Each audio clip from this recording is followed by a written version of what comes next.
I want to start today with an explanation of, though you're seeing this sermon or this message on video, we are meeting together as a church in person on Sunday mornings at 10:45, and you're invited to join us if you're comfortable doing that, given the environment that we're in. We are going to continue the video messages so that people that can't come or don't feel comfortable yet coming have an opportunity to also hear the message for the week. Okay? We've been talking about, as an objective for a disciple, to become enthralled with God. One of the primary objectives of a disciple. And part of really becoming enthralled with God, contrary to what you might think, involves an acceptance of you, an acceptance of who you are, because you'll struggle to really appreciate God if you can't appreciate you. And last week we looked at Joseph, and we looked at his life, and we'll get into it a little bit more today. There is a weird connection that I think a lot of people don't make in the story of Joseph that we talked about last time. In our discussion of the fact that it's good for you to be who you are, when we looked at Joseph in Genesis, we saw that Joseph was able to see that God was doing good in his life despite a lot of things that we might see as bad. First thing we saw was he had a messed up legacy of a family. Remember? His father was a deceiving manipulator. His family had this unhealthy competition between warring women. His brothers seriously contemplated killing Joseph and were very jealous of him, only to not kill him and decide to sell him into slavery because they can make more money. I mean, this is a nice family. But in all of that, one significant thing about Joseph was he believed God was doing good in the midst of all that junk that was his life. His existence he still saw as a good thing. But if you look at it a little deeper, I want to draw this other connection. You see, it was more than that. Not only did Joseph see what God was doing as good amidst the messed up aspects of his life, Joseph actually saw some of the, what we would say, are messed up things in his life. He saw those things as good things. Those were things he could be thankful for even. What am I talking about? Well, if you look back in if you go back to Genesis, where we were last time, you might see it. Look back with me at Genesis 45. This is the episode where Joseph's brothers come down to Egypt, and he kind of tests them at first to see what they're made of and if there's been any changes. And this is right at the point where he reveals himself on their second trip to Egypt. And look back at that with me if you would. Because at that time, he reveals something about himself to his brothers. Not only how he views his life, but how he views these things that are in his life. For the sake of time, let's just start reading in verse 3. Joseph said to his brothers, "I am Joseph. Is my father still living?" Notice what he asked first. But his brothers were not able to answer him because they were terrified at his presence. And then Joseph, why were they terrified, first of all? Because they knew what they had done was nigh unto unforgivable. Then Joseph said to his brothers, I'm reading in verse 4, "Come close to me." And when they had done so, he said, "I'm your brother Joseph, the one you sold into Egypt. Now do not be distressed. Do not be angry with yourselves for selling me here, because it was to save lives that God sent me ahead of you." Okay, and we read that last time. So we kind of saw that he saw a bigger picture than just what his brothers were doing to him. Now in verse 6, "For 2 years now there's been famine in the land, For the next 5 years, there will not be plowing and reaping. But God sent me ahead of you to preserve for you a remnant on earth and to save your lives by a great deliverance.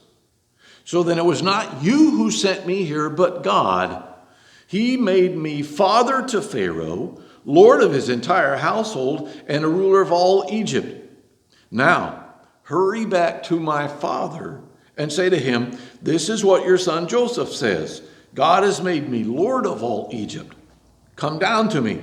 Don't delay.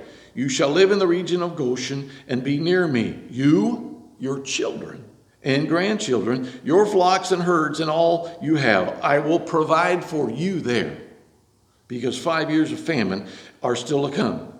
Otherwise, you and your household and all that belong to you will become destitute. You can see for yourselves, and so can my brother Benjamin, that it is really I who am speaking to you.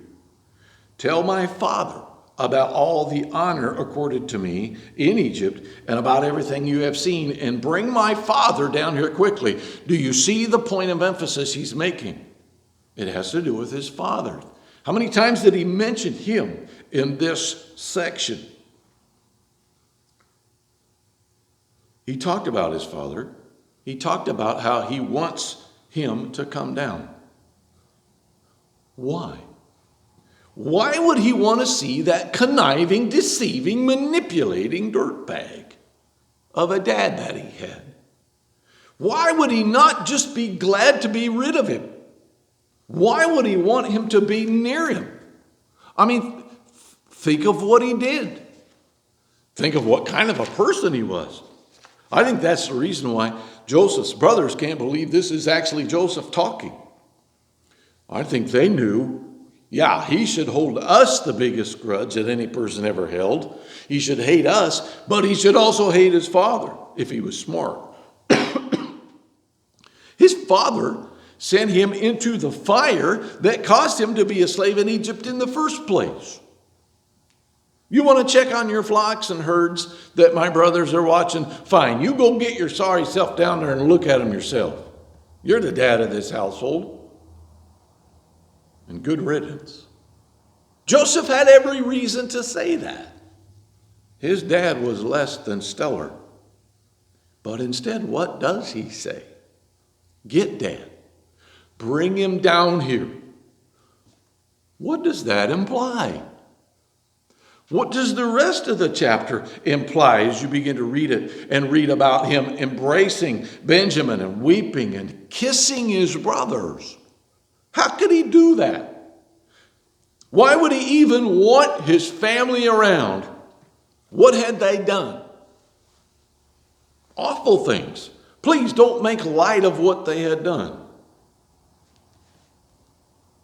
But Joseph had gotten to a place where not only did he see the goodness of God in the messed up family he had gotten to the place where he accepted that messed up family.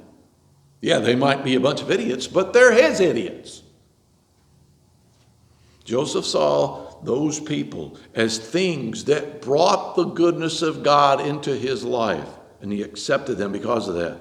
Yes, even though they may have done things that were not good, he accepted them. He got to the point where he actually wanted them around. Can you believe that? Can you believe that that's possible? Oh, Steve, not for me. Not for me, buddy. You don't know my family. That may be what you're saying.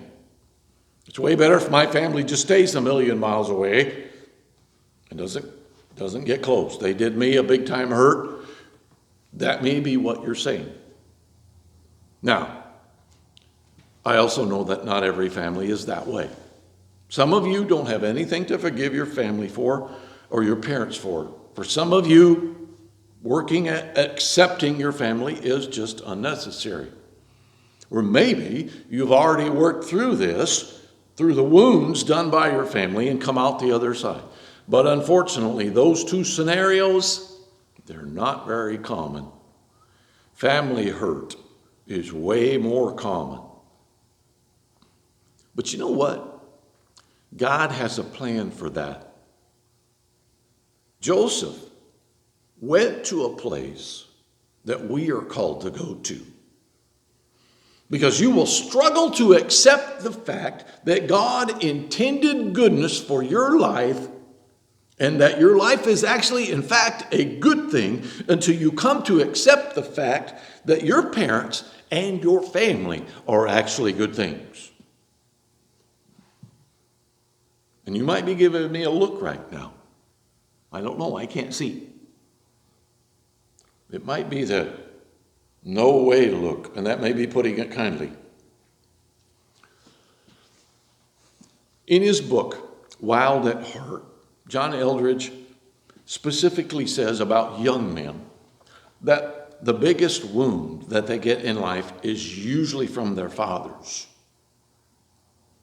I think it can happen to all children. You see, the biggest hurts in life often come from our family because they are closest to us. And we have an expectation upon them that they should love us the way we need it. But part of accepting who you are is accepting where you come from and who you come from. Your parents and your family. You see, the things that cause us to doubt the goodness of our own existence are often very concrete things. Your parents, your family, your person, your body, your job, the things you deal with in life, your situation. They're all concrete things that cause us to doubt the goodness of our very existence. And we have to come to a place where we see those things as part of the bigger package that got us to the point where we are who we are.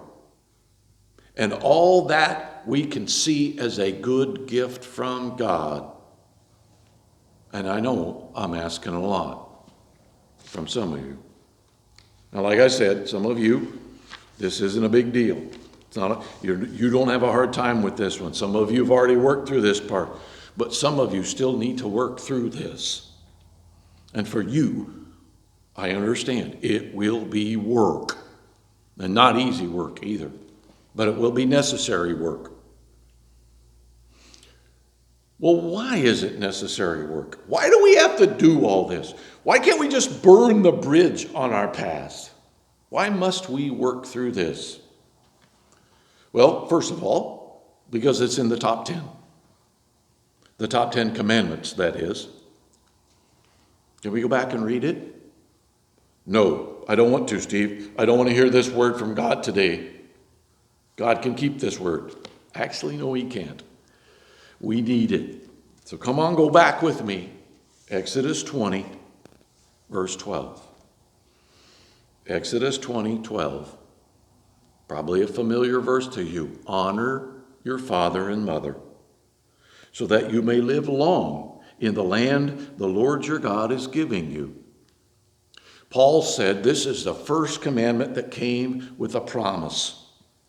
He says that in Ephesians 6, and I'm going to go there and read that today too. Ephesians 6, the first couple of verses in that.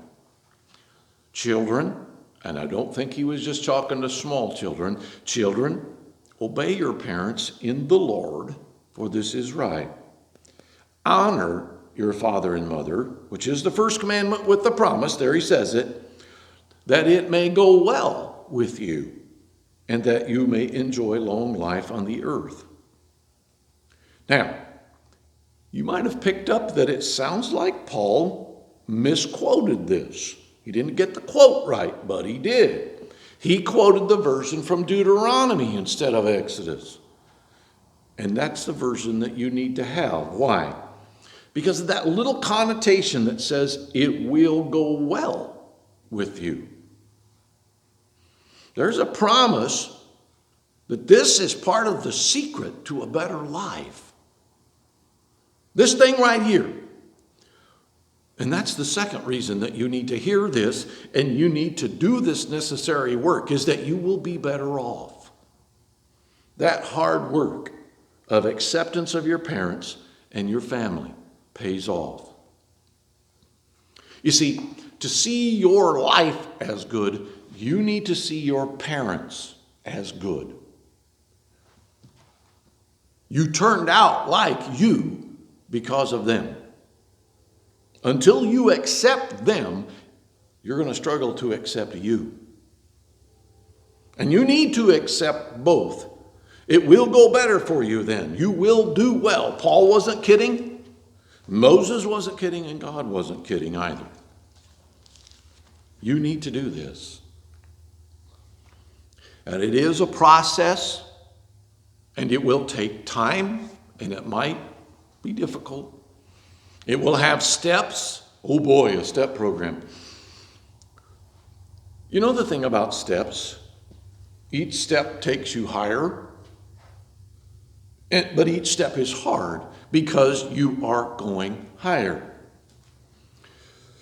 First step in this process, honest acknowledgement. Honest acknowledgement. Here are my parents. Here's who they are, or who they were. Here's what they did. Here's how it hurt me. And be honest about what went on. Be honest about how it hurt, or just maybe be honest about how you feel about them and about what went on. Honest acknowledgement. Put an honest assessment out there first. That's the first step in the process. The next one is a little bit more painful. Confess. Here's how I had a terrible attitude about my parents, and how's how I acted poorly toward them that hurt all of this and made it worse. Because when you did that, you did a big time hurt inside of you.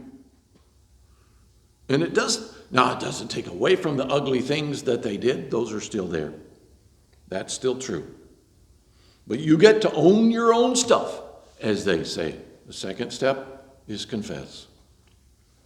Next, accept them for being who they are. Real people with real faults that probably started from a real deficit. They're not perfect. They had baggage that they didn't deal with well, just like you. Accept that fact and accept them. Next, have mercy on them. Have mercy on them, because that's what they need. Jacob needed mercy from Joseph. He didn't need a lecture about how he wasn't the best dad. Joseph's brothers needed mercy from Joseph. Yes, what they did hurt. There is no doubt about that. And Joseph probably had the right to hold on to that grudge. But you know what? Carrying that hurt into the future will only hurt everybody more. Have mercy. Here's where you get a chance to be like God in this. And the last part is forgive. Let go of the wrong. Release them from the debt that they owe you. Don't deny the debt. Yes, it is there. Just release them from it. They don't have to pay it.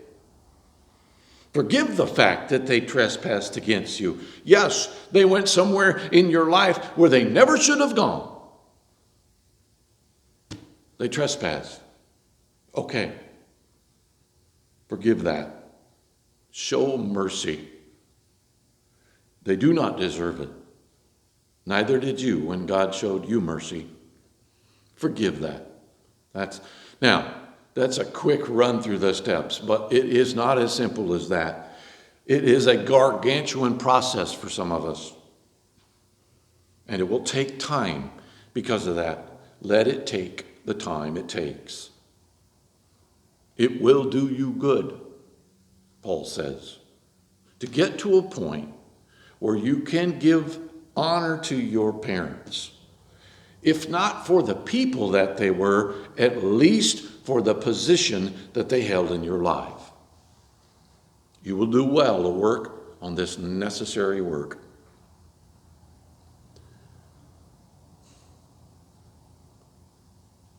There was a time in my life where I did not like my father.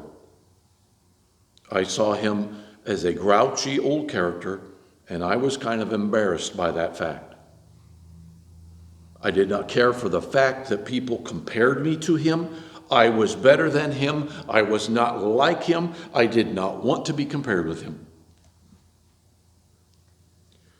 But when I saw the man that he was, and how he worked to be more than the father he had, and how he fathered me as best he could, when I saw him working against the legacy that he inherited to be better than it, you know what? I realized he did a pretty fair job. And then when I saw the parents of some of the kids that were in our care and how they were way worse than my dad, I began to appreciate the fact that I had him in my life and not them. When I saw that so many kids had no dads at all in their lives past the moment of conception, I was glad that my dad stayed with me and my brothers his whole life.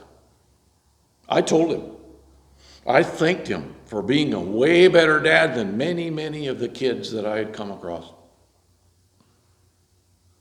He did many things I would rather he would not have done. He did some things that made me struggle to respect him. On one occasion, I honestly told him that I struggled with something that he had done. But you know what? He also did many other things that I can be thankful for. He worked hard as a farmer and a factory worker at the same time to feed me. He did that for me. He put me on the straight and narrow path when to not do so would have been a whole lot less work for him and would have resulted in a lot less resentment of him for it. And yet he did it anyway. Why? Because I needed that. Thank God for that. Thank God for him. I would not be here without him and my loving mother. I stand on their shoulders. And whether you like them or not, you stand on the shoulders of your parents, and you can give them honor for that fact. Remember, you are who you are and who God wanted you to be because they were in your life.